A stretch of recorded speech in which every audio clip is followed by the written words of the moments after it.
Good day, all, and thank you for tuning in to a Minute for Ministry channel. I am your host, Minister RQ, and thank you for watching Cornerstone Wednesday.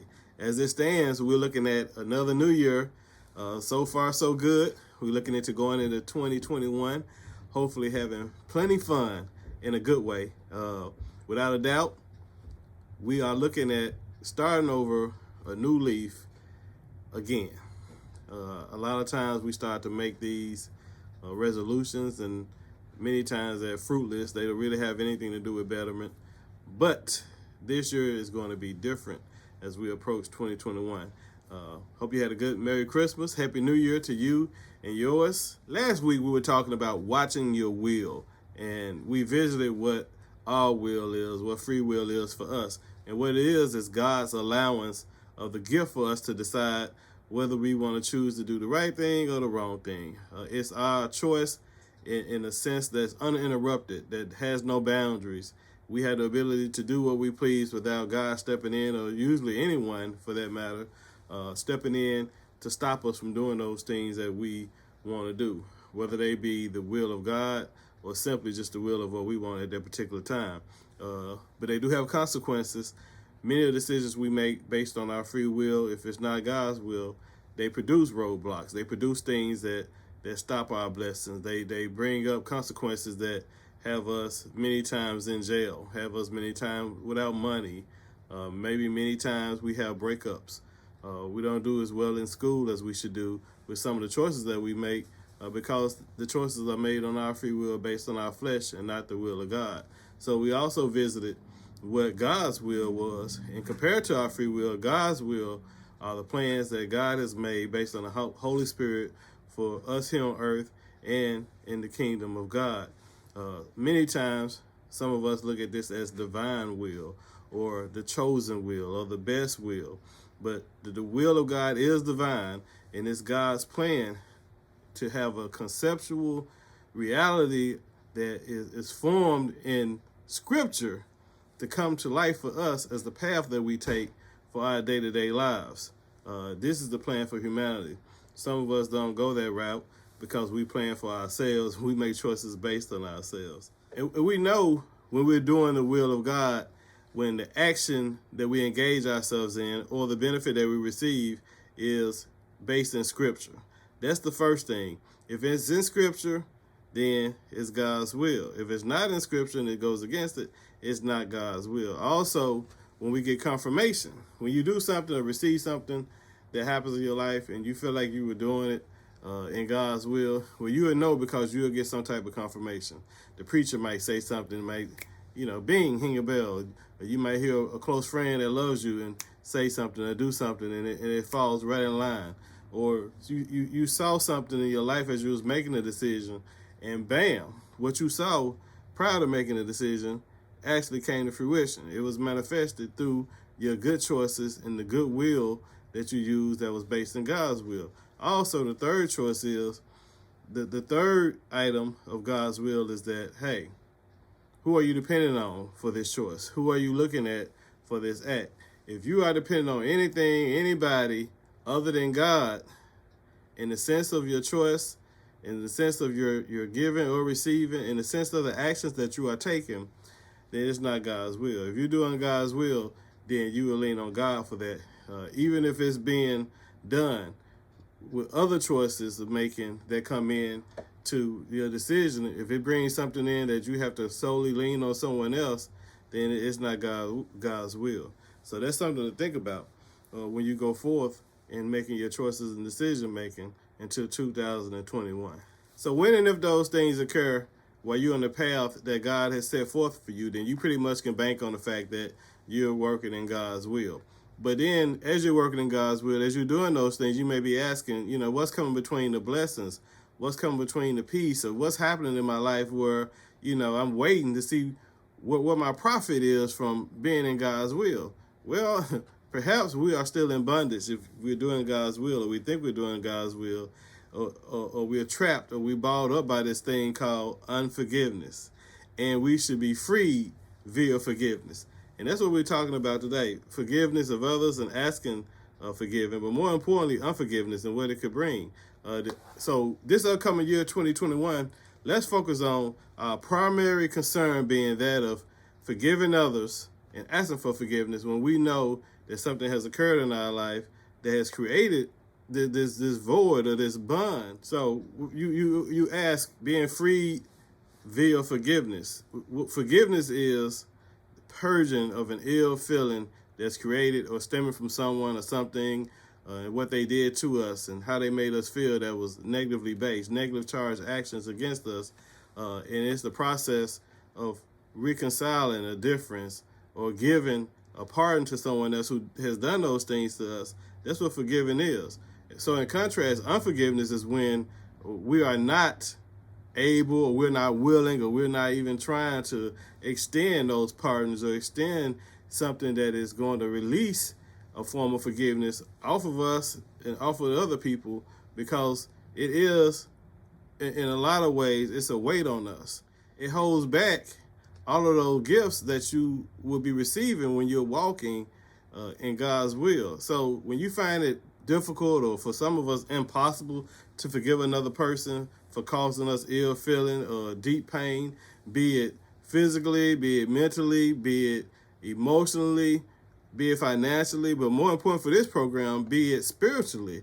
An outcome of spiritual pain by the aforementioned is something that's very detrimental to our betterment and our healing. So starting the year anew and fresh and with a feeling of freedom from forgiveness is what we want to do in 2021. We want to go up and make sure that we take all the bitterness and leave it behind in 2020. We want to take all the negative charged energy that other people have placed on us and leave it in 2020. We want to take all the bad emotions that's created by ill will and bad statements, bad thoughts, lies, whatever it may be that people have put on us. But more importantly, definitely, if we have done any of these things, we need to make sure that we go back and ask for forgiveness. Now, it don't matter if they forgive us or not. That's going to be on them.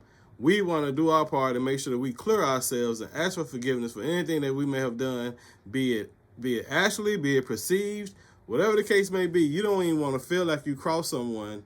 And even if you've done something that you do all the time, if someone else feels like it's a burden on them, you need to ask for forgiveness. As simple as it may seem, as minor as it may seem, as childish, petty as it may seem, you want to ask for forgiveness so you can clear yourself from it. So, one, us not asking for forgiveness for whatever we may have done, and offering unconditional forgiveness for what others may have done to us. That's what we're going to do as we table bitterness and put aside negative charged emotions going into 2021.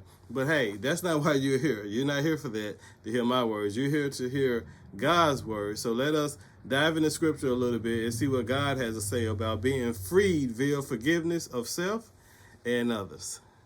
1 John chapter 1, verse 9, International Children's Bible. But if we confess our sins, He will forgive our sins. We can trust God. He does what is right. He will make us clean from all wrongs we have done. That's the ICB. So in translation, for me, I'm going to say I confess my sins before God, and I know that God is faithful and just to forgive me and cleanse me from all of my countless unrighteousness. I confess that today. So if I trust God and take time to confess our sins, and when and if someone asks us for forgiveness after confessing that they have done us wrong and they bear their soul on us, asking to be relieved of the burden of what they've done, we should have that same trust for God, shouldn't we? We should still trust God. We should accept their apologies. We should take their confessions, etc., and relieve them of the burden that's placed on them by forgiving them. But more importantly, not so much for them, but to relieve ourselves. So when we hold others in contempt for something that they done, that's a bad feeling. It's a bad feeling to not like somebody. It's a bad feeling when you hear their name. It's like, ugh. It's a bad feeling that, when you see someone, you cringe and you feel like, oh my God, I can just go over there and punch them in the throat. None of those feelings are good, and none of those are godly feelings. So at that point right there, you may be doing everything walking down the path that God has for you. You may be doing everything that you consider to be God's will, but now, being in unforgiveness, you are automatically out of God's will. Yes, you are out of God's will. When you can't forgive someone for what they're doing or what they done or what they said or how they acted or the lies that they told, it don't matter how much you go to church, how much you tithing. It don't matter how well you pray, you lay prostrate on the ground. It don't matter how many bake sales you do. Look, walking in unforgiveness is not walking in the path of God. You're not in God's will. So take the time to ask for forgiveness. If not for the other person, definitely for you and those around you that love you and that care for you, because you want to make sure that you are relieved from any of those negative elements that God has placed on us when we decide that we don't want to forgive people or ask for forgiveness. Acts 26:18, World English Bible. To open their eyes that they may turn from darkness to light and from the power of Satan to God, that they may receive remission of their sins and an inheritance among those who are sanctified by faith in me. Okay, now here's Luke coming to us in Acts as a historian at this point, basically talking about some of the things in the life of Christ after the resurrection occurred. This verse in particular kind of points around Paul a little bit and how even Paul was shown mercy and given grace in spite of his transgressions and his constant killing of Christians and his constant, denouncing of the word and persecution of those, that believed in Christ and the word of God. But Paul not only turned to the light, he became one of the greatest champions, for the gospel, one of the, main writers of the New Testament. So with that, we can not only expect to have certain type of grace, we should be aware of the great grace that God gives us when we clean ourselves up and when we stop persecuting ourselves and persecuting others and not only forgive, but go to God for forgiveness as well for our sins. 2 Corinthians 2:10 through 11, the Passion Translation. If you freely forgive anyone for anything, then I also forgive him. And if I have forgiven anything, I did so for you before the face of Christ, so that we not be exploited by the adversary, Satan, for we know his clever schemes. Oh my, look, I declare right now for us watching the show, I declare, take a breather. I declare that Satan would not take advantage of us. He would not use us. He would not trick us because we walk in forgiveness just as Christ did. We are not ignorant to Christ and all those things that he does. Look, what this verse is saying to me is real simple. Unforgiveness is a device of the devil. And if we allow the devil to tell us, forget that, and screw that, and, oh, no, I ain't going.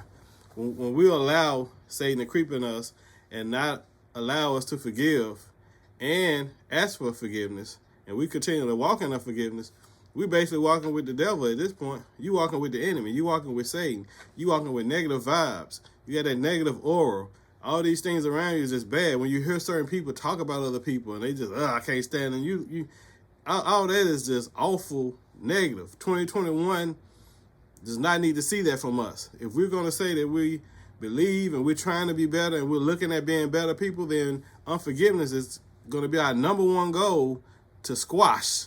Not the weight, not the eating less, not gluten-free, not more TikTok videos, but unforgiveness is what we're going to squash. We're going to get rid of that in 2021. Forgive your mom, forgive your dad, forgive your brother, forgive your sister, forgive your ex, forgive your current, forgive yourself. Go forth and tell them you're sorry. Man up, woman up, be real. You know when you hurt somebody. You know when you're being evil in what you're doing. You know when you come to somebody sideways and you didn't have to. Go and make sure you ask for forgiveness, be genuine with it, accept forgiveness without any type of consequences. I mean, unconditional forgiveness. Not I forgive you if blah, blah, blah. Not if you make this, blah, blah, blah. No, I forgive you, period. You're only human. You're not perfect. You're going to make mistakes. You're going to do things that hurt people. I've done things that hurt people, and you're probably going to do it again. Clear it off your chest. Go to that person or people or group of people or whomever it may be. Get it off your chest. Go to God. Lay it on the altar. Ask for forgiveness from God and have a beautiful 2021, because unforgiveness is going to kill everything that you try to do and prosper in if you got it hanging over your head in 2021. Just not going to work. Leave it back here in 2020 with all the mess that happened this year. Look, hey, thank you for tuning in to aMin4Ministry channel. I hope that you enjoyed this week's show on forgiveness and unforgiveness and the perils that it may cause when we decide that we're not going to do it. We have to forgive. We have to accept forgiveness. Don't forget this Thursday, as well as all Thursdays, to check into the Come All prayer line with Reverend Michelle Bird at 7 p.m. Thursday. The number to call in and make sure you give a request for prayer. Listen to the prayers. You got 7 mighty prayer warriors coming forth to give prayer for our spirit, for our soul, for our betterment. You also have the opportunity to speak and make any type of testimony that you want to give for the 2020 or going into 2021.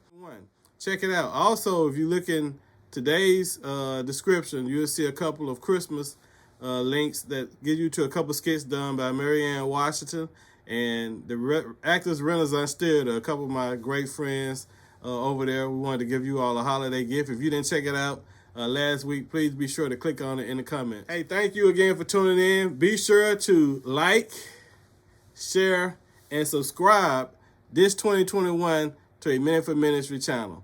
Thank you. Have a beautiful day and a better new year ahead.